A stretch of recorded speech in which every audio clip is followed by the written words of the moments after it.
Hello and welcome. We have our Tuesday evening live, and I'm pretty fired up. I'm genuinely excited. I hope all of you that take the time to join us this evening strap yourself in. Maybe have a pencil and piece of paper handy. First and foremost, want to let everybody know that our Tuesday evenings are a ProLine live Q&A, and ProLine is all your training balls, even bats now, with regard to hitting, defense, both baseball and softball. The ProLine ball, you have your discount code that's in the description. So whether you're training against velocity as a hitter or training velocity as a fielder or a catcher, etc., use your ProLine ball and take advantage of the discount code below to get your 15% off. I've been thinking all day. I've been talking to people today. This time of year is very, very busy. But when I put out a little post this morning that I was going to be joined by our guest tonight, had a lot of people that were like, okay, that's must see viewing. The one word that every single coach, every single friend of mine, anybody that's ever heard our past conversations uses with Matt Tyner is authentic. And I would say that is the appropriate word, authentic. What you hear, what you see is what you get. And so our head coach is Towson University head coach, the Tiger, Matt Tyner. Coach, I am fired up to talk about a whole bunch of things. Thank you so much for taking the time to spend with us tonight. I know you're a busy guy and you're a newlywed, so I appreciate your time. Wow, you've done your homework. Okay. Hey, Good man, for I do my you. stuff here. So I make sure I get it all in. And before we go, now I want to let people know that occasionally throughout the year, while I try to solve all of the world's problems within the great game of baseball, I run into Coach Tyner, whether it's at a ballpark or at an event. And he was nice enough. I had a couple copies, but he was nice enough. Now, we were in Medford, Mass at Tufts University. And Coach, you can back the story up. But more than anything, I think more people wanted to talk to you about how grateful they were that you took the time to write this book. If you haven't heard about it in the past, Coach Tyner has a history. And this book just gives you a glimpse. We're going to talk a little bit, fast and hard. Uh, this book, when I read it the first time, I was an emotional wreck. And then I heard people give me their feedback. But, Coach, I want you to share the even bigger news that you just got over the recent month or so that this is going to turn into a film, a movie. So Oh, share it with us, brother. we couldn't be more pleased, myself, and I do have some collaborators that worked with me on that book, Michael Melnick and Anita Helm, and we were early in the summer contacted by a group called Prelude Pictures, a God-based production company out of Nashville, Tennessee. Mark Koch, executive director, and Michael G. Carnes, executive producer, had read the book and wanted an option on the book. So we just finalized the deal, and we have kind of seen the investor deck get put together, where none of us have any type of education in regard to making movies, as you can imagine. I mean, if you want to, my one and only commercial gig, 40 years ago. But other than that, that's as close as I've ever come to a screen other than this one. So it's been a learning opportunity for all of us, and the people with Prelude Pictures have just been phenomenal. We've kind of gotten the preliminary 55 characters they feel to bring the movie or the book to life on the screen, somewhere between an hour and 47 minutes and an hour and 50 minutes. They anticipate the length to tell the story. They think it'll be in 3, possibly 4 locations shot. And it puts a smile on my face, Walter. I got to be honest with you. I mean, I don't know any author out there that writes a book that doesn't sit back and go, boy, this would be cool if I'm sure John Gresham, at some point and said, you think The Firm is really going to be a good movie? I mean, and here's a funny thing. I was at another movie, right? And the trailer for The Firm comes on, and somebody had given me the book. So I got to read the book, just, playing over in my head the Tom Cruise character, right? And it would make the book so much better, so much so that I laid out of work for a day. I'm sorry. And read the book. It took me 24 hours to read the book, but I did. And it was the first and fastest book I ever read in my life, The Firm by John Gresham. Thanks, John. Well, I mean, also on top of that, just to add, because you did mention your co writers, editors, et cetera, you do now have a podcast also, because there are more than several people that have said, boy, oh boy, that guy should do a podcast. He's got some information. So you are now doing a podcast. What are we calling that? We've taped our first episode. Okay. And it's called All right. Tough Talks with Tyner. And, based off of what you and I have been able to accomplish on your show, trust me, you'll be coming on mine, and I get to return the favor of the drill down. But it was fun. Episode 1 is nothing more than just a quick introduction of the 3 power trio hosts and co-hosts, and what we're going to try and accomplish. We're going to try and find people that have stories to tell, and we're going to go deep. We're going to see if we can't open up and have people open up.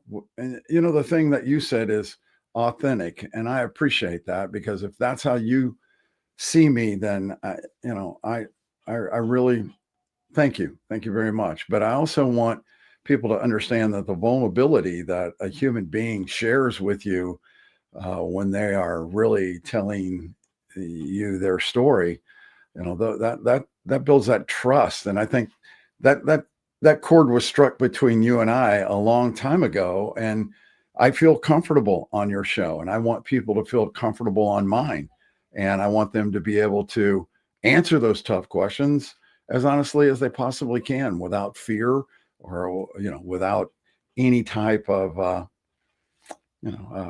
malice. It's going to be a fun show. We're going to have some fun.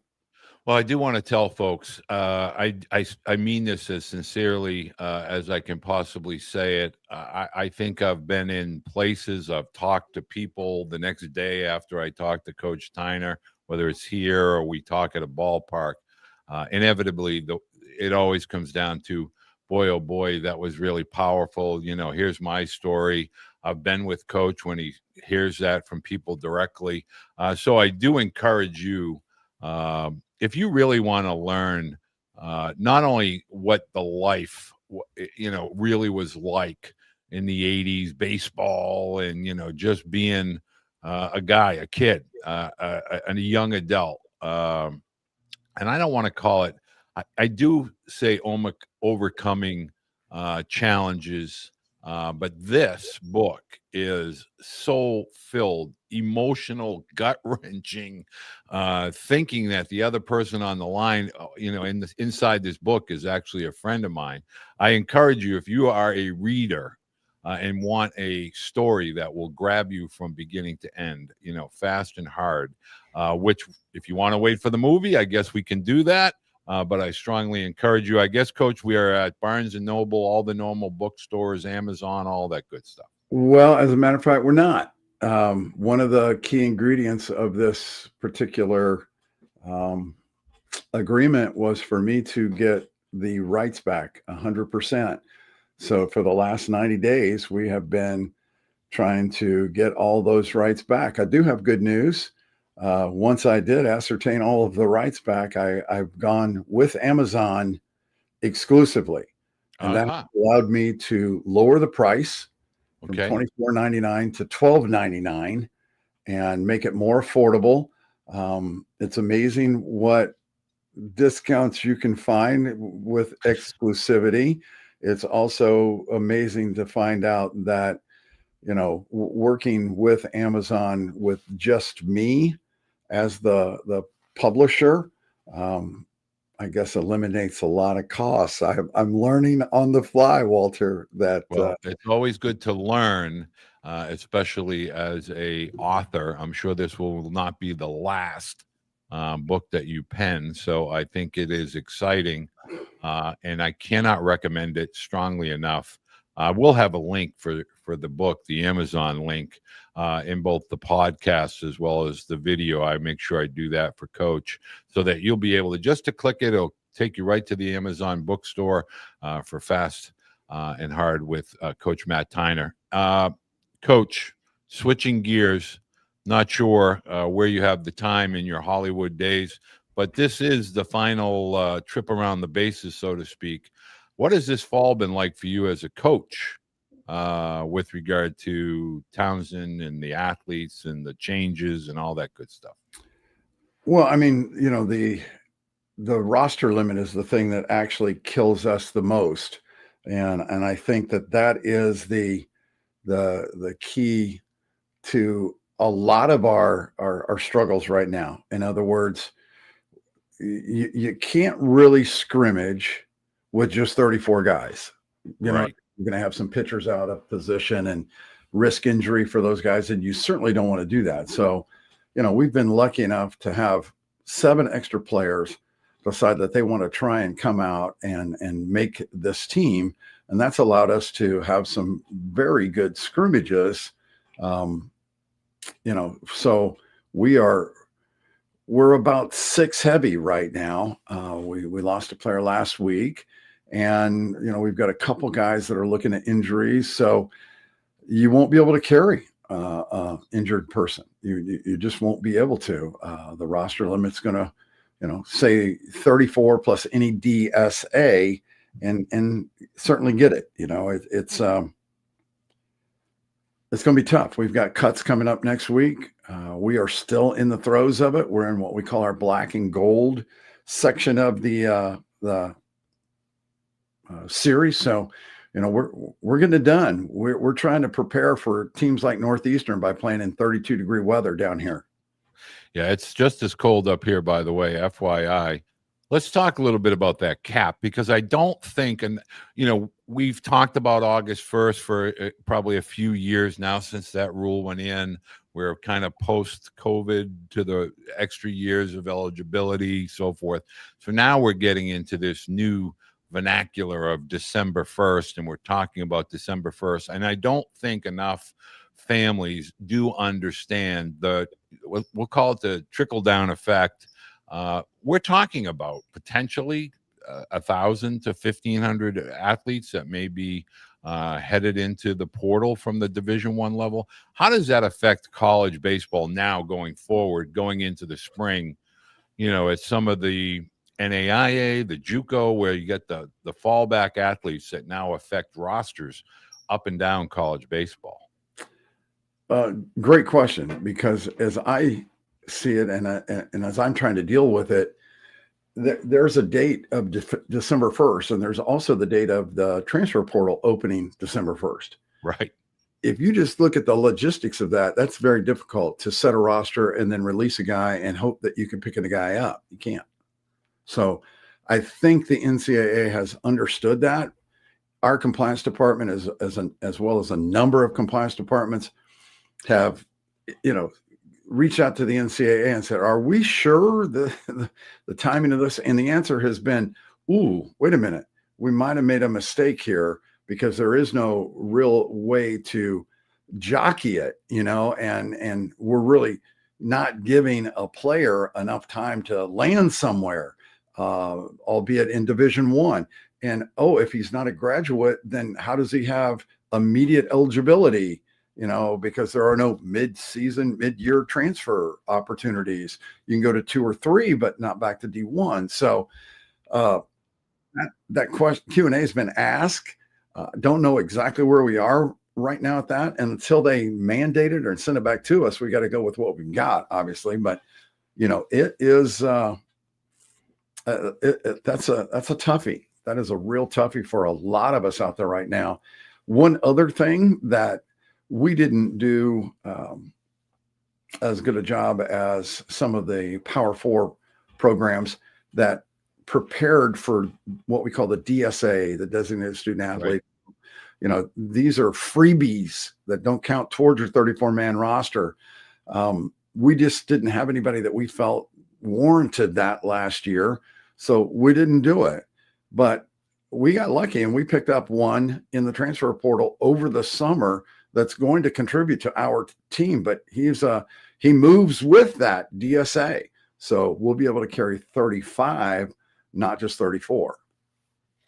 And, you know, I want parents to understand we do these, and I wanted Coach Tyner to be a part of this because as we approach this time of year, I know I am not, and I certainly am not speaking for Coach Tyner, but I would assume he feels the same way. We don't want to confuse people, but we do want you to understand this is a new era in college athletics, and it will take some time to go through these adjustments, both at the NCAA Division I levels and then ultimately down. And so what I would like, first of all, if you have a question and you want to, you know, I have a couple that just came in via DM on X, but if you have a question, go ahead and put it into the YouTube chat or into the Facebook chat, and I'll make sure I get it to Coach Tyner.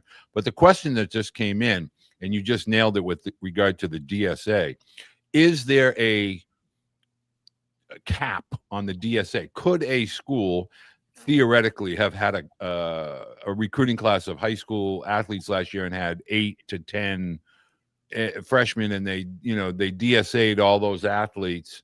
Could you have a 40 or 42-man roster and have to play Towson that's at 35? Well, the way that I did my math was last year you had a roster 40. Right.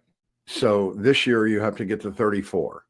So the maximum number of DSAs that would have had had been 6. affected by that roster cut would have been 6. Right. So that to me is the maximum number that you should have the opportunity to go have. I'm not sure what other rules are out there, but you know, that would be the maximum number that I think are allowable. Although I've heard people say a DSA is a DSA. So right. It's going to be interesting to see if there are some 41, 42 member, you know, rosters out there, because I'm not sure they put a cap on that, Walter, and it didn't really affect us. So there's so many rules out there right now that this old man's head is about ready to go anyway. So, you know, if it's not going to affect me, I probably don't know it. And I know that's a bad way to be, but you know, it just, I'd rather spend my time trying to recruit great players, people that are going to make an instant impact for the Towson Tigers, than trying to worry about DSAs and everything else. Okay, I'm just getting a comment in here. There is no cap. It's based off of old guys and guys who are committed to your program. Not clear whether you can add to that with new guys. And the pitching savant, I got a great message from you, so curious to know your identity. We'll get back to that. But, Coach, here's another question that just came in. And this is a theoretical question. I'm not posing it to you as a Tiger, a Towson Tiger. Is it possible that a school could recruit and bring somebody in the fall and maybe have I don't want to use the word deal, but a relationship with a lower level school that sends that guy down, get some innings, and then that young man goes back into the portal the next year and he ends up on the roster the following fall? Is that something that theoretically could occur now in college baseball? Yeah. I mean, so for the parent that asked that from a minor league perspective, I don't quite think we're going to get to that point. But I do believe there could be some situations where, whether it's at a Division II or Division III, possibly even a JUCO or NAIA school where you could go there for a year. Is there still, a follow-up question from this parent, a 4-on-4, meaning can a 4-year NCAA athlete go from Division I to an NAIA 4-year school and then back to an NCAA Division I school the next spring season or season? You have 5 years to play 4. Right. So it doesn't matter the 4-on-4, the 4-to-4, Division One. You just can't go lateral out of December into the January or February spring. Is that correct? Well, let us not forget one of the reasons why you're in school, and that is to, at some Education. point in time, ascertain a degree. Okay. Right. So, we had a graduate player join us last January because we were in dire need of an outfielder. We had guys get injured, and he was in his fifth school in 5 years. We were his fifth. And I mean, God love him. I just, I was like, man, I hope you've been able to pick up your mail, you know, just to, but he came in, he was a great kid, and he just, it just didn't work at various places. He got hurt one place, so they released him. He goes to another, and he gets there for 2, and he gets cut, and then he goes to this other one. He does well, and he's like, okay, I'm going to graduate in December, but I want one more. I'd like to be closer to home. So here we are. come on home, buddy. And he did. And it was a godsend for us, but I don't recommend that. And I still don't recommend a bouncing around. I agree. So much of what you're talking about actually used to happen. And I've even had that conversation with a couple young players where I've said, hey, maybe the best place for you is junior college. Go down there, get the reps. We will watch you like a hawk. And if you do what you think you're capable of doing, we'll have another conversation in the summertime. And maybe you're back here next year competing for a spot. But right now you need reps, not time on my bench. Well, now you can have that conversation with that young man, and you can go, hey, you're academically gifted. Why don't you go over here or another school like this and go get some time on the field, and we will continue to watch you. We won't be able to communicate with you, but we can at least watch you. And, if we still remain an option for you, let's have that conversation. But you, again, would have to be in that transfer portal. Am I an advocate of the transfer portal? Yeah, because, I want the kid to be able to go and get happy. Do I like the transfer portal? Probably not, because I think the underlying thing, and we can talk about expectations as long as we want, but the thing that's missing here is that key ingredient of education. And I'll leave the game kicking and screaming. Even though it took me 20 years to get my degree, I'm still going to be here. Don't do it that way. For goodness sakes, man, you're in school right now. Get your damn degree right now. Go get it. So I think there's something to be said about the 4 to 5 years. And before I go down this road, I want to ask you, I know Division II has kicked the can. I think there's a vote or a table, the question to be voted on. I think NAIA is still openly active with regard to the 5th year. Do you foresee the 5th year ultimately coming to fruition, whether it's next year or the year after, with regard to NCAA athletics? I don't have a crystal ball, but I can tell you this much, that what I do see is I see people of significant age playing college baseball. And Bingo. I just don't get it. I mean, why would you want to be 25 years old and playing college baseball?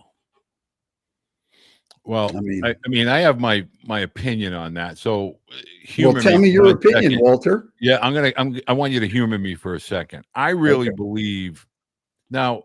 A lot of people chastise me on social media a couple weeks ago because I said, "Hey, there's going to be some former professional players that are going to start showing up in college baseball." Well, sure enough, the guy that played for the Yankees and the Braves, and he's got college eligibility, is out here saying, "Hey, I'm looking for a job." This whole thing to me seems to be driven by a bus. Well, I don't want to call it a bus, a luxury airliner called Major League Baseball that is looking at the cost and the kind of, and even Tony, the new Giants manager, Vitello, has mentioned he would love to see some sort of a blend at the major league and college Division I level. I just think there's too many perfect case scenarios where you have these older guys that suddenly play in college until they're 24 or 25, and suddenly they go over and now they're playing in AA or AAA, and then they're a heartbeat away. And you know the world of professional baseball. Everybody wants to chip in a chair. They want to give it every last opportunity. Is there any validity to this whole thing kind of ultimately one day being tied into, you know, professional baseball and NCAA Division I becoming the short season and rookie ball, kind of what we used to know it to be? Well, that's an interesting concept, but I'll tell you what I've heard, and Okay. you can take your word's better than mine, so I'm interested. Not sure about that, but here's what I heard when I was at a recent scout day. Okay. That Major League Baseball was thinking about contracting again. Yep. And going down in draft from 20 rounds to 10 to 15. Right. So there would only be the DSL league and your triple and double A teams. Right. And that all major colleges or all college baseball would, you know, provide the farm system, if you would, for all of those major league teams. And independent baseball would then take on new identities. Correct. All of these college kids would then go into barnstorming / independent baseball leagues, and they would start to flourish. And I for baseball, that has to be good, right? And I think that might be the middle ground then for people that, what you said, want to hang on and play it until the last dog's dead and his tail's a wagging. So, you know, and I'm all for that. If that's what you want to do, then do that. But here's what I'm not for. I'm not for everybody still thinking that they're going to get drafted. And the realization of that in today's world is just significantly different than it was in my world. And it's significantly different than it was 10 years ago. It's significantly different than it was 5 years ago. And that will continue to change. And, you know, if you like playing minor league baseball for $1,000 a month, 4.78 months a year, and you can make it on that, then do it. Do it until you cannot do it anymore. They made a damn movie about that, right? Crash Davis. Bull Durham. Yeah. So, I mean, let's let the boys of summer be the boys. But man, just realize that once we get caught up in one of my good friends said, man, this is like a bad mistress. You just can't get rid of her, you know, and that's what baseball becomes. It eats at the fiber of your being. And the next thing you know, you've spent 23 years in it and you're going, oh my God, where'd the time go?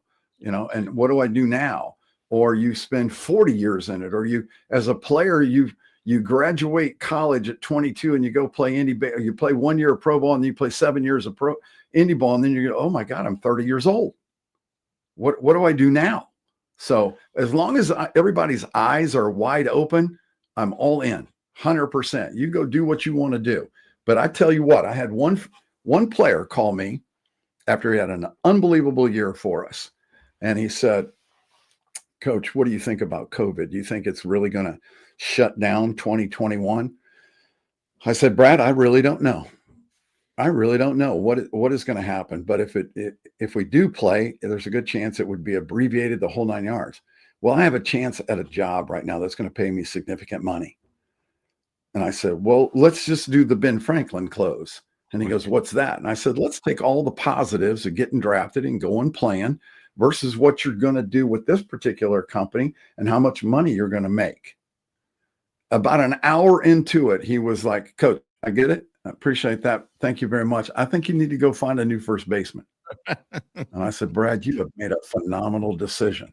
Now, that young man came back and played in his first alumni game this October 19th. He looked like $1,000,000. He's having the time of his life, making all the money that he can make. And I mean, he's in employee staffing. That's what he does for a living now. Does he miss baseball? Absolutely. Could he hit? Yeah. Could he play for us right now? Probably so. But guess what? He's got a 4-year start on his career. He's 25 years old and he's killing it. Well, I mean, I think what parents want you to kind of explain to them, if you can, in coach talk, with regard to, it's my opinion, but you're actually in the game at that level. What is now going to be the expected mix? Like, so if I'm a Division I program, and a lot of parents, I don't want to keep picking on parents, a lot of families don't understand that when we get away from all the Power 4 talk and we start talking about Sun Belt, CAA, now the Missouri Valley Conference that have Murray State and Wright State and Illinois State. I don't even know if there's any such thing anymore as a mid-major. That's a story for another day. But what now will become of the mix from a recruiting perspective? Will it obviously be JUCO portal heavy and then looking for pitchers or guys up the middle that are young that want to come in? Like, what's the reality now and I think it's really all of college, to be perfectly honest with you, but we'll just stay in your lane with Division I. What's going to be the mix, do you think, going forward with all of this change that has occurred over the last couple of years? I think that is definitely going to be up to that program's head coach and wherever he wants to try and steer that program will dictate what he does personnel wise. And I say that with all due respect, because if you're in a must win now type attitude, right, or climate, then you're probably going to go heavy JUCO, heavy transfer portal, and maybe catch a nugget from high school, but that kid better be pretty doggone good, right? With not too much need for development. And there are programs like that in my conference right now, where there might be 1 or 2 freshmen, and then the rest, because they have to win. I mean, God love them. They've got pretty good baseball budgets, and their expectation level is extremely high. So, they got to go do it, Walter. And I get that. I do.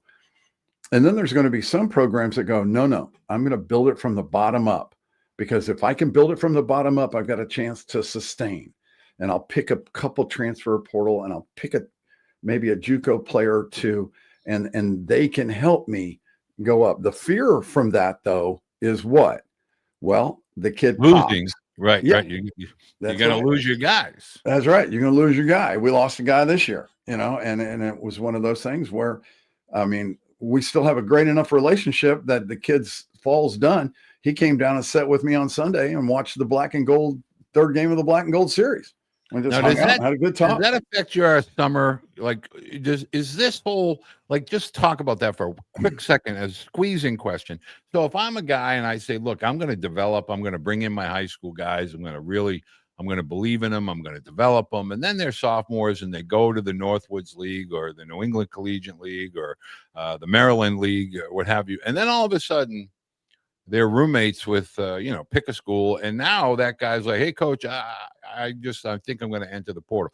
Is that becoming a part of college baseball now, kind of trying to keep your athletes in-house, maybe on campus, take a couple of classes, lift some weights, that type of thing? Or is it just, hey, whatever happens every summer, you want to go out and play, go ahead. I mean, I can't hold you back. Well, I don't know if we would ever say, I can't hold you back. All I can tell you is this. That was so 2 years ago. It's nothing new right now. We are at a situation where tampering, proliferating, I don't know the right word to choose here, but all in you know, I'll be the first to say this. If the kid can better himself, honestly better himself, then I'm all for it. I'm not going to stand in some kid's way, nor am I going to downgrade the new opportunity, because that's not right. That's not being very charitable, and that's certainly not what my fabric's about. But I am going to lay it all out there.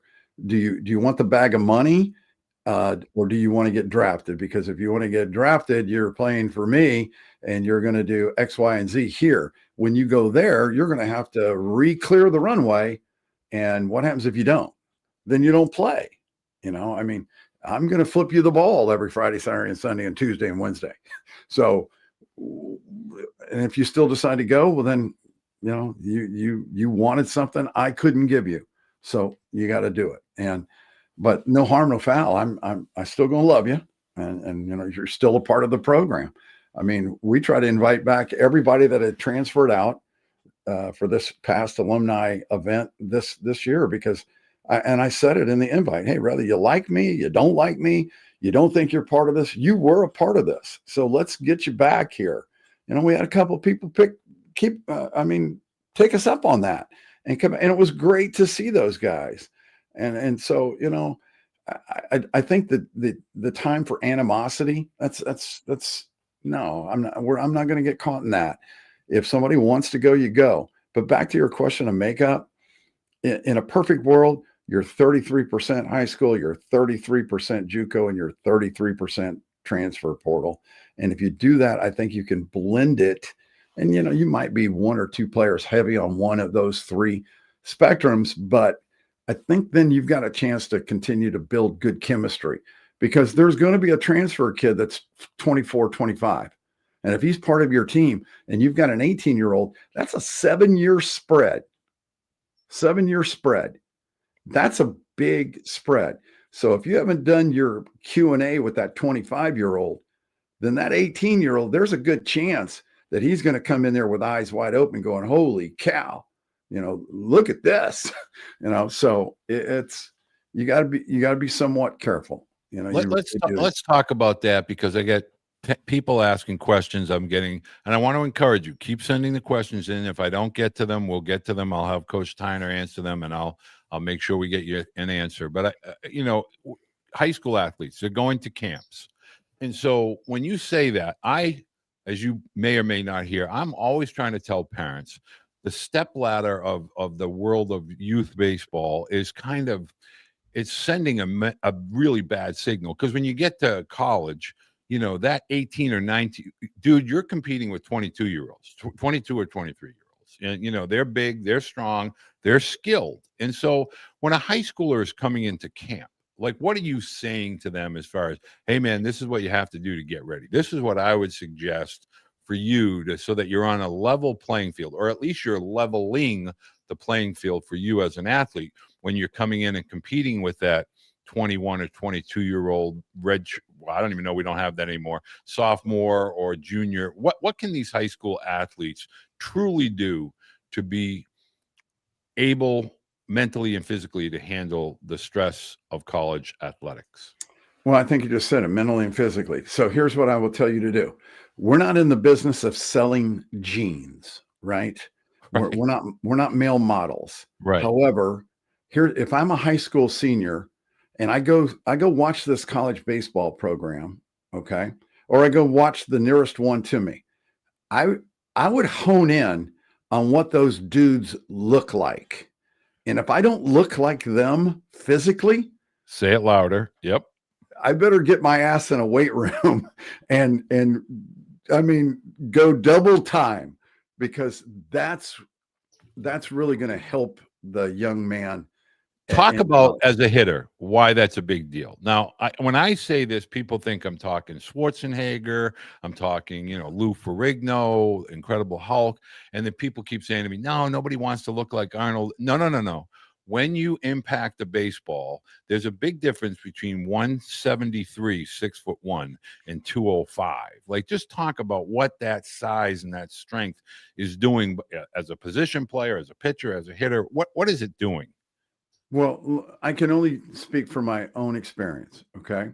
So we did not lift weights as a team at the University of Miami until this dude named Ray Ganong, who ended up being Rick Pitino's strength conditioning coach for Pitino's life. All right. Right. So after the fall of my senior year, which I had pretty good offensive numbers, I can't remember them. I mean, fall was, there's a lot of fall Americans got cut, but I got to go work out with this dude, and he made me throw up in a trash can because it was the first time I ever lifted weights. I poured concrete with my dad all my life, and that's where I got my country strong, right? But now I'm lifting weights. Well, when I get back January 2nd, I have my book to go home and lift weights. And I felt like I better go home and lift weights. So, because I didn't want that dude coming at me anytime soon. So I lifted weights. Well, when we got back, we kept lifting weights. Well, you can go check the Miami record book, bro. I hit 15 during the season. I missed 7 games because I got suspended. I'm sorry. And then, I hit 1 against the Orioles. I don't know how many I hit in preseason because we played 30 games before we played 70, and looking back on it, it's not because I was a good player. It was because I got stronger, and then I stayed with those weights. And the next year I hit another, I don't know, man, when they told me how many, your total home run number this year was 33. I'm like, oh yeah. So I kept lifting weights. And I got stronger and I got bigger. And you're exactly right. Mass moving mass. There's some kind of physics equation in there that, and if it's got some strength behind it, there's a lot of things you can do with a baseball bat when you're a heck of a lot stronger than you were when you were a senior in high school. You know what I mean? Well, I want you to talk a little bit about at the Division I level, and I'm asking this because I see a question, and I get this question almost repeatedly every week. Do you really expect guys that are 205, 210 to run 6'6", 6'7"? And the answer is there's a lot of guys that do that. Is everybody going to do that? No. There's a lot of guys that are 6'2", 210 that run a 6'9" or a 7, maybe even a 7'1". But guess what? They're athletic. And on a base hit, they know how to run bases, which is a huge topic all into itself. But just talk about, let's just take the CAA. Do most guys have size and speed, or is it one or the other? Of your top 50% of the programs, you have 4-tool players there, an occasional 5-tool player from the positional perspective. From the bottom half down, you don't. We might have 1 4-tool guy, and you might, but mainly we have the 3-tool guy. Now go to that Sun Belt you talked about. Right. You're going to find just as many there as you have here. Okay, now let's go to the SEC or the ACC, and it's light years difference. Come check out UVA playing somebody else, right, and see what the makeup of that team looks like versus the team that's on the field playing them. And you'll see what I'm talking about. There's a reason why the Power 4 are the Power 4. They do have the 6'4" guys running 6'6", throwing 90 from the outfield. And you know what they call those? Pro prospects. Right. Pro prospects, right? And so therefore, if you're not that, why do you think you are a pro prospect? So I think what opened Pandora's box is we had a JUCO coach. He spoke his opinions, and I'm not going to put them into your brain here, but I am going to ask, when it comes to evaluation, and let's just talk about the middle of the diamond. Let's just talk about middle infield and center field. There are certain desirable, qualities to these athletes, and one of which is foot speed. Whether they're running elite 6'4", 6'5", or they're running 6'6" to 6'8", but to play the middle of the diamond, short, second, and I will go as far as to say at the Division I level, center and right field are covering a lot of ground. So those guys are typically your elite runners. Your corner guys, you want to make sure they're able to score on a base hit when they're standing at second base or tagging on a fly ball at third. Can you just talk about certain positions require certain skill sets? There's no shortstop running a 7-2 or a 7-5. Just talk about that as a coach. There's certain positions that carry requirements, for lack of a better term. Is that fair to say? It's very fair to say, Walter. But again, I'm going to say each and every one of us have our level of what we would put up with if we got another tool out of that particular player. Right. If you got 20 pumps, 20 home runs out of your shortstop, and they're running a 6-9 or a 7, I can deal with that. If I got 20 pumps out of my shortstop, he can run 7-2. Okay. Yeah. Right. Because here's the deal, at our level, if that guy can make the routine play, I'm golden. I mean, at the Division II level, I'll mention his name, Justin Eberens, 7 air, 350 chances. That dude could play Division I baseball. Now he would have hit about $102. All right. I mean, and at any level, because that's what he hit for us. But he wasn't extremely fast. He just got to the ball. And I had the opportunity and the luxury of playing with some dude named Cal Ripken Jr. Now I'm not going to throw him under the bus. I'm not even going to mention a time, but I don't think he ran 6.5. Well, he definitely didn't run 6.5. That's for sure. I'd be hard pressed to find him running 6.8 because I ran a 6.8, and I'd wonder what the scouts would say. I don't know, but I know this much. He's one of the best damn shortstops to ever play the game. Exactly correct. And so, what I'm trying to get parents to really understand is, and let's get right to it. Let's just cut right to the bone. You have to have skill. And it's not the skill that you think as a parent or you think as a student athlete. If a college coach, and he is the head coach, thinks you have skill, phenomenal. If he doesn't, that's his opinion, right, wrong, or indifferent. But let's just cut this right to the chase so parents can hear this from a current college coach. I am a former college coach. You have to have skill. You have to have dependability, mental toughness, and skill. Can you just talk about the game of baseball at the college level is tremendously hard. And if you have skill, okay, you can get between the lines, but there must be, what I call a bullet in the chamber, like you call it a tool, whether it's a hit tool, an arm, a foot speed, something, a Herb Washington. But can you talk about skill? Like you must have skill to get yourself between and maintain time between the lines. Yes. I mean, this game is a game of skill, and it takes all kinds. Maybe this player has an offensive skill. Maybe this player has a defensive skill. And, if you have a good pitching staff, which do you think would be more important? You don't have to answer that because that's an arbitrary question, but the pitching coach is going to say, find me some defenders, right?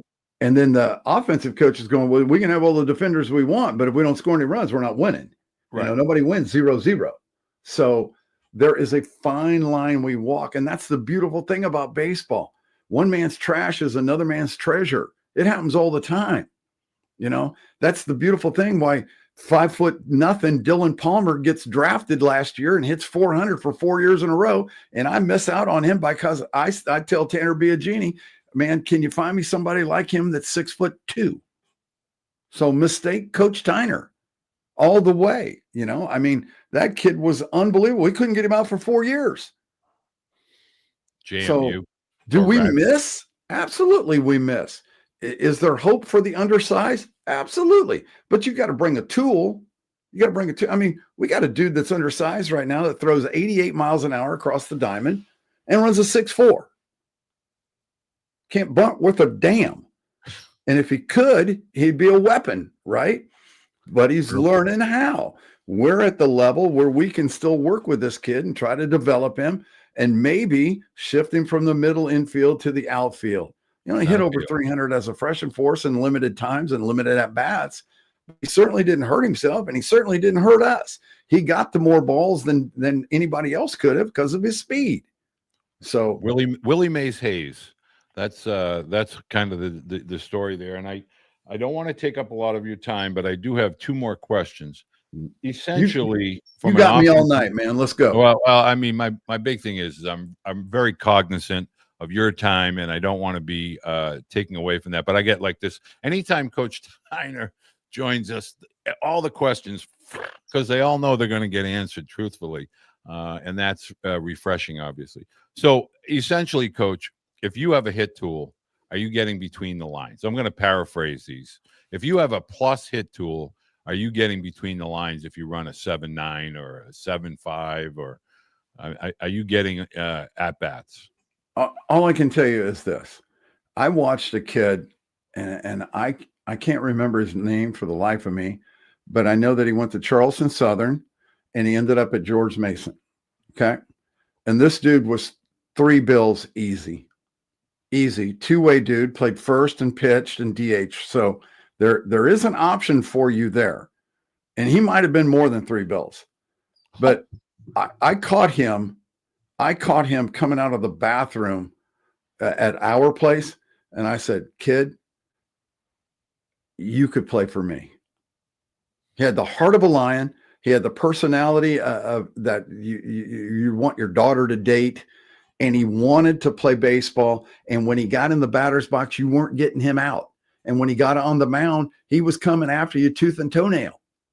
So yeah, there's still opportunity. But yes, I would say because of the designated hitter, you've got that position to put a strict hit tool in there. And I mean, that is a luxury. If you could, I think that's one of the things that has eroded the most, Walter, is just the pure hitter. I mean, where are they at? We think we've got one. And I mean, God love him. He comes to us from a JUCO, and he's got one of, the perfect sweet swinging left-handed swing. Well, the dude hit 500 last year.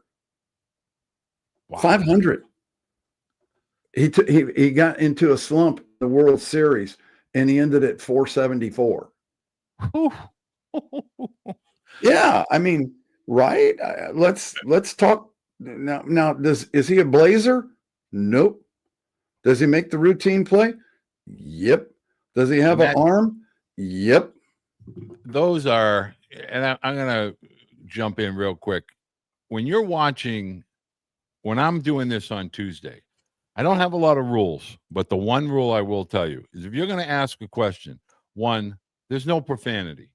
You're not a tough guy on a keyboard, so keep that to yourself. Two, if Coach Tyner has taken the time to give you his opinion and answer a question, you don't have to immediately snap back with a tough guy response, because he can't see that. So if you suddenly don't see your question on there, that's why. Not going to deal with profanity. That's a fact. You go watch somebody else's show, go do Barstool, go do something else, but I'm not going to buy it. The number one thing, Coach, and I'm going to paraphrase this question, and you've already said it politely, and I'm going to kind of rephrase it for you. Absolutely, college coaches up and down all of college baseball make mistakes. They have a job to do, but there are always going to be athletes that fall through the cracks. The number one thing that I would like you to answer is they have a way to work their way back. They can either do a JUCO year, they can start at a lower level. Now with Synergy, you're able to see video of these athletes. You have to perform. Once you perform, you now have that window with Portal and JUCO to get yourself up to Division I. Division I is a level. It's not an identity for athletes. Can you just kind of touch on that a little bit? Just because you're Division II or Division III or NAIA doesn't mean you're not as good as a Division I player. It just means that somebody hasn't found room for you yet. Would you say that is accurate? Well, absolutely. I mean, I think the whole transfer portal is just an absolute elevator. I mean, not every kid that started out at Division II or Division III was a miss. They went there because they wanted to go there. And now they have refined their skill set and they've put some numbers up and they become attractive to a Division I coach because if you've done it there, we think maybe you can do it here. Now, are we 100% sure? No, because the hitter's going to be different. The lineups are much deeper. The talent level's a tick above. So you still have to reprove yourself again, but have you made yourself worthy of a chance? And the answer to that's probably yes, right? I mean, we're not trying to reinvent the wheel here. We do look at stats. I mean, if you've proven yourself at any level, pat yourself on the back. And if you want to try and take your game to the next level, should you be thwarted by not being able to transfer? No, I think you should be able to go. But there's no guarantee that you're going to have the same success at every level that you matriculate to. You still have to come out and prove yourself, right? So getting the opportunity. Do coaches make mistakes? Absolutely, man. Absolutely. I would fathom a guess that coaches Frazier and Burtman, when they worked together, made mistakes. And those kids went on to illustrious careers, potentially even draft picks at someplace else, because there were some unbelievable talents that got cut from our team. And they probably went somewhere else and played baseball and did extremely well. I don't know if they ever made it to the big leagues or the minor leagues or anything else, but I bet you they ended up having some pretty good careers because there was I remember a guy named in our era named Steve Balboni, went to Eckerd, couldn't play at the then big schools and then had a great career in Kansas City. I'm going to ask you this question. It's come in and I try to pride myself on getting these questions answered, and I'm cleaning this one up. The CAA top to bottom, let's talk Northeastern for 1 second. A lot of people outside New England have no idea, a paper champion is what somebody is referring Northeastern. And obviously they didn't watch the Florida State regional, but can you talk a little bit about the CAA week in and week out? Talk about the caliber of student athletes that play in the CAA and how talented a team like Mike Glavin's Northeastern Huskies were last year for this particular person. Well, I don't think you have to say the word were at all. They are talented. And anytime you get 5 draft picks off of a quote mid-major CAA baseball team, I'll throw a dart back at somebody. That's a damn good baseball team right there, fella. And they went to the Mississippi State regional, and you know what? They just didn't play their best baseball that weekend. But we saw them play some pretty good baseball. And if you would ask anybody in our league, they would probably tell you there's 3 or 4 teams in our league that nobody wants to play it on any given weekend, and they are definitely one of them. They played it well together as a team. They're coached extremely well, and they are very talented. Very talented. They have the profile of exactly what you're talking about. Speed, exactly. Middle, power in the corners. I mean, good God, take a look at that Lane kid last year, 6'4", could run like the wind. He didn't have the best year, but he did the year before. They're talented. I could go through all teams in the CAA. One of the questions that parents want to ask you, and I know you take pride in this, but there's talent that is scouted by Major League Scouts, JUCO, NAIA, NCAA Division I, II, and III. A talent is a talent. They play in the summer. You have Division III guys that play in the Cape Cod League. Talent is scouted. Could you just explain that dynamic, in your opinion, with regard to Major League Scouts? They don't just focus on Division I. Well, here's how I would answer that. Do you think the game of baseball has gotten smarter or dumber? Smarter. Right. So these scouts that are watching these players are looking for specific pieces of this puzzle, and the reason why they are looking for it is because they've potentially proven in their organization that if one of our players has this characteristic, he's a can't miss. Obviously, you still have to go perform, but they like to work towards the strength of whatever their organization is looking for, right? So some people don't understand that. Maybe you just don't fit what the Mets are looking for, but you do fit what the Mariners are looking for. And you don't fit what the Mariners, but maybe you do for the I mean, I just picked 3 teams out right there. And the reason why I'm totally blown away is because I've had 3 coaches over the past 3 years become professional coaches.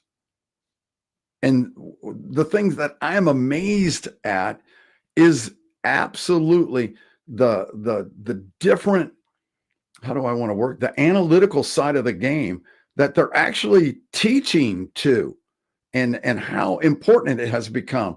I mean, catch and release to the throw. It's no longer how fast do you get down first base. What's your first step like? How long does it take you to do that? What that. I mean, this is a chess game now, and rightfully so, because if you are one of their top draft picks, they're going to drop a couple $1 million on you, man. They want a return on investment. So I was just going to say they want a return on investment. And I do want to answer this question, and I am going to say this is our last. And everybody has been phenomenal for Coach, and I love all these questions. There are a couple that I will email directly to Coach Tyner, but I do want to answer this question. And every single Tuesday, I find myself talking mostly by myself, and I pontificate. It's not because I like to hear myself talk. I like to think that in some way, small, extremely small, that I'm offering families some information that you may be able to utilize during your time with regard to the college process. As Coach Tyner has stated, I believe firmly that the 4 or 5 years within college is a wonderful time in a young adult's life. I really believe in the relationships, not only within the team, but the campus, the faculty. I think college is so much more than a piece of paper. I think it's a growth, both mentally, physically, spiritually, socially, et cetera. And someone just asked me a question on why I am so adamant about, time management in daily routine. Like, what is the difference? Like, what's the big thing? And I'm going to ask you, to the person that asked this question, and I know I repeat myself, and I'm going to repeat myself one more time.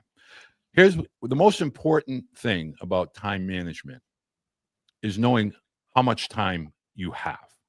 Like, if it's a blank slate and we're talking about there's no clock ticking, time management isn't a skill. You're just weaving in your own personal. But when you have 4 years or 5 years, time management is really about what you're doing in those 4 or 5 years.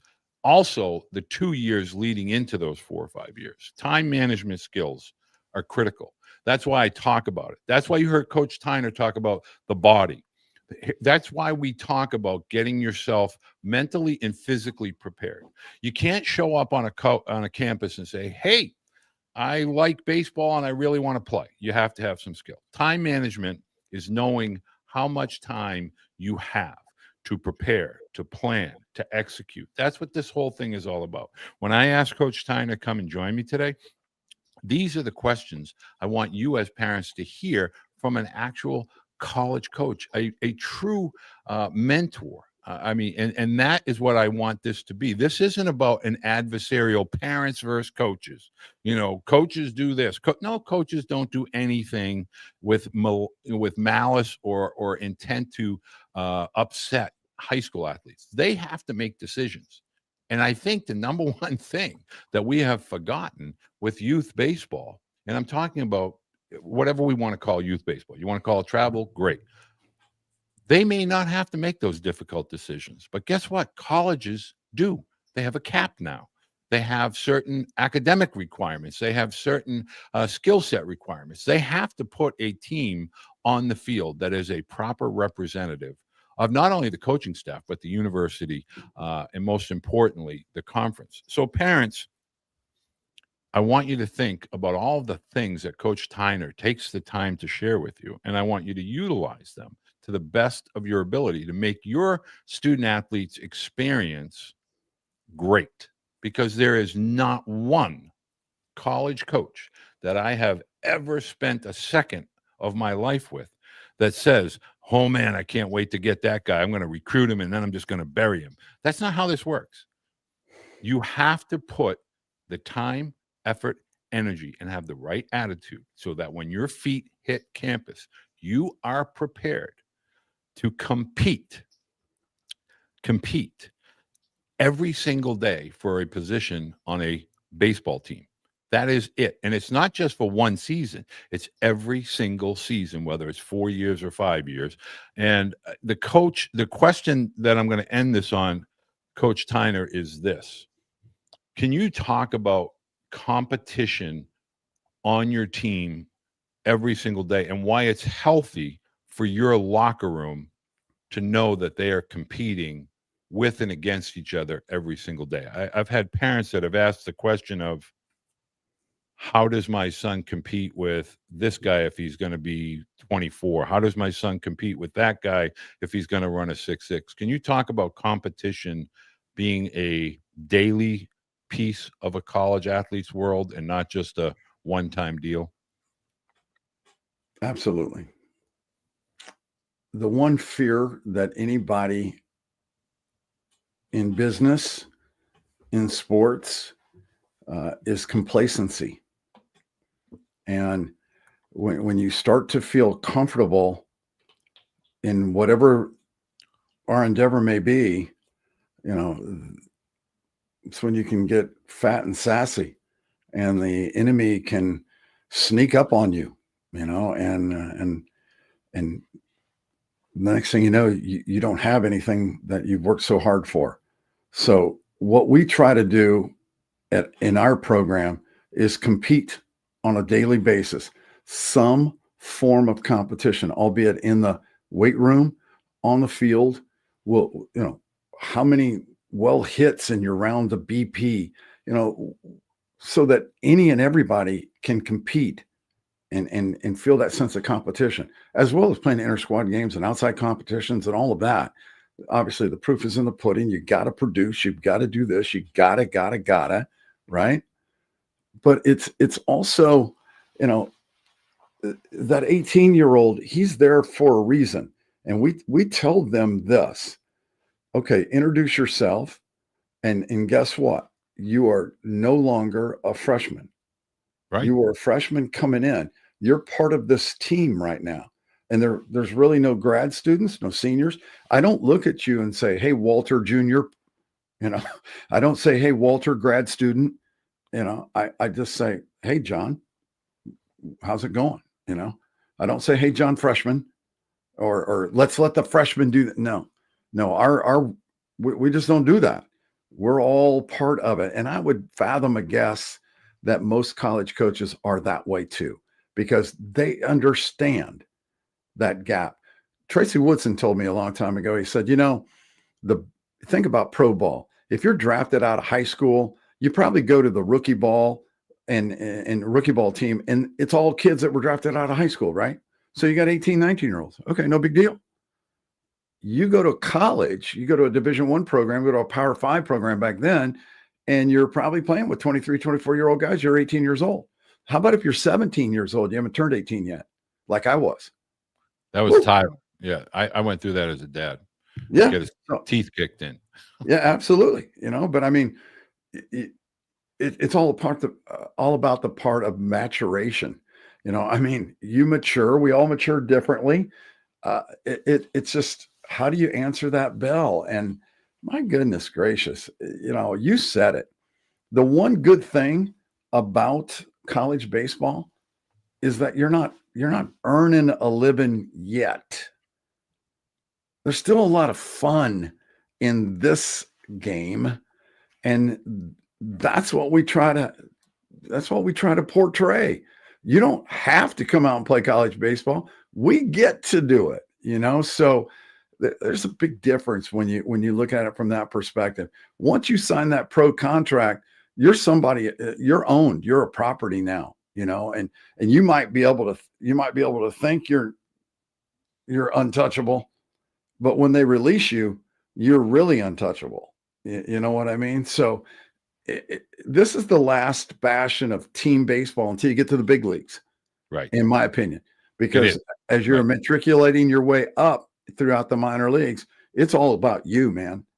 You could lose 23-2, but if you went 5 for 5, you had a hell of a day. I mean, it's no big deal, right?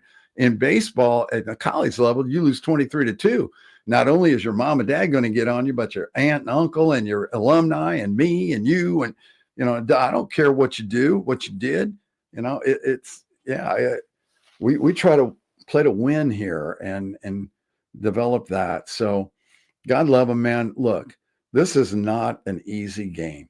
And it really is. There are so many things that are out of your control.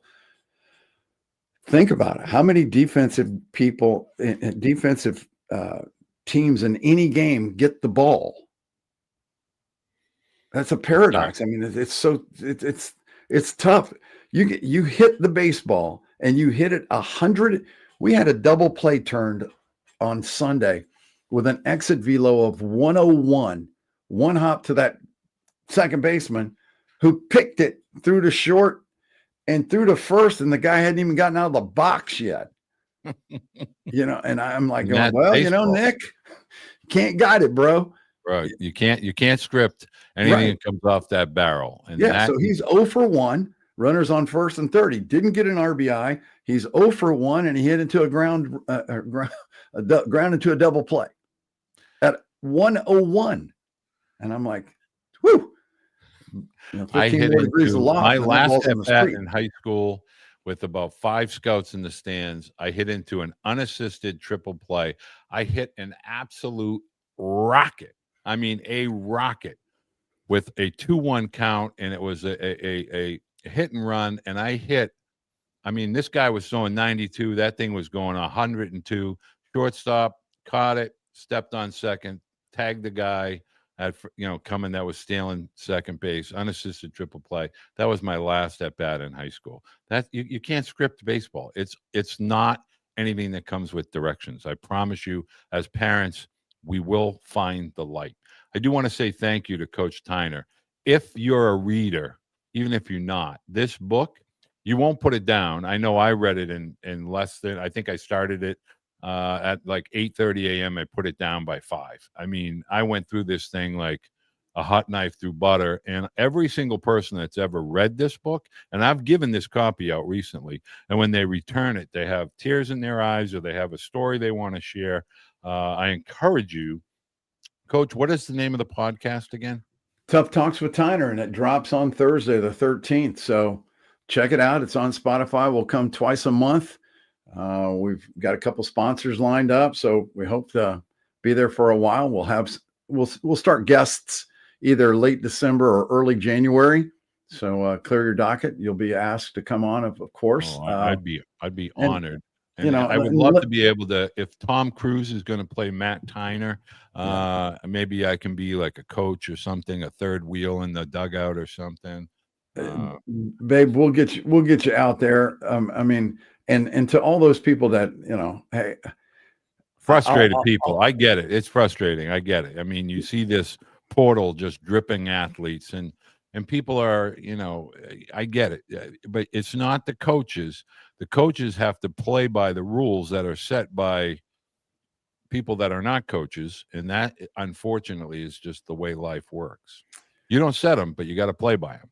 Well, I'll close by saying this, Walter, and I'm gonna decompress for just a second, and just as I get closer and closer to the end of this lovely career I've been in, the thing that I keep, that just keeps resonating with me is who is feeding all of these people the info that they feel like the transfer portal is a good thing, when there are 7,500 kids in a transfer portal that is got availability of 2,500 spots.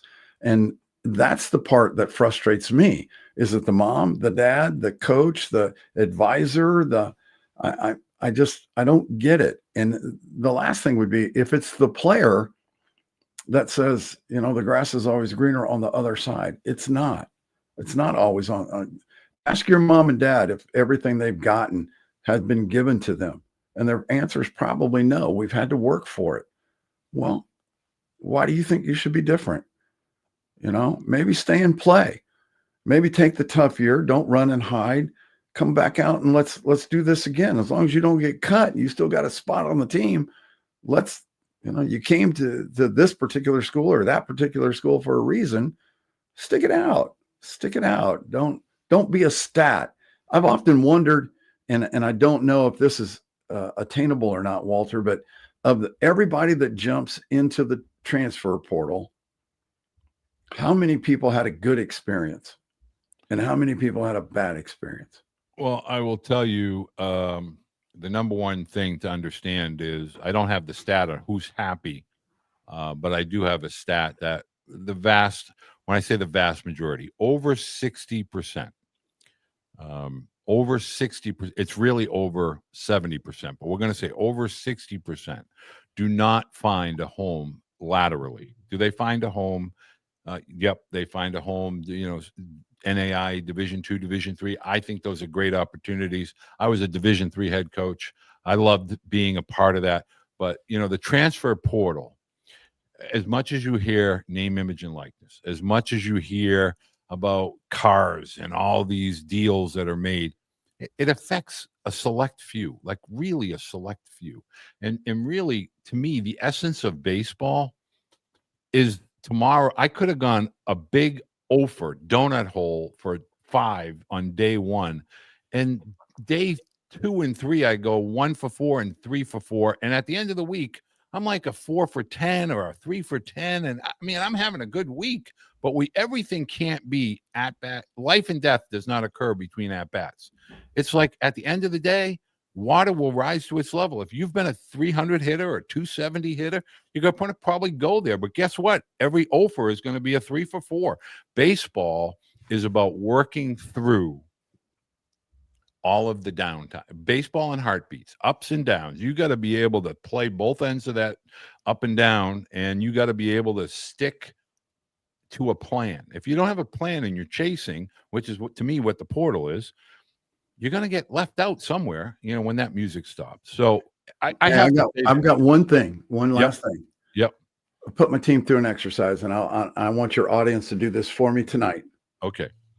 I want you to define the word identity. And then secondly, I want you to define your identity. And if you say, I'm a baseball player, I think I'm going to say that's what you do. That's not your identity. Correct. And I want, you know what? I'm going to end on that.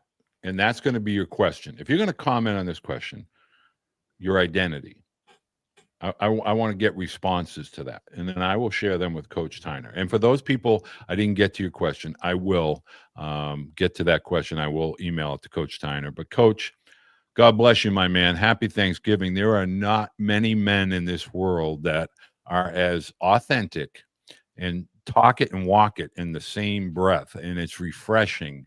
And I know I'm going to have a litany of people that are going to light up my direct messages and tell me how they wish you were a permanent guest. Maybe someday in the future when you're in Hollywood Boulevard with your fingerprints or footprints or whatever you got to put in there, we'll be able to do a thing or something like that, a podcast or something. But best of luck this year. Happy Thanksgiving, and give my best to Mrs. Tyner, and I appreciate your time as always. Thank you very much. Thank you too. Thank you very much.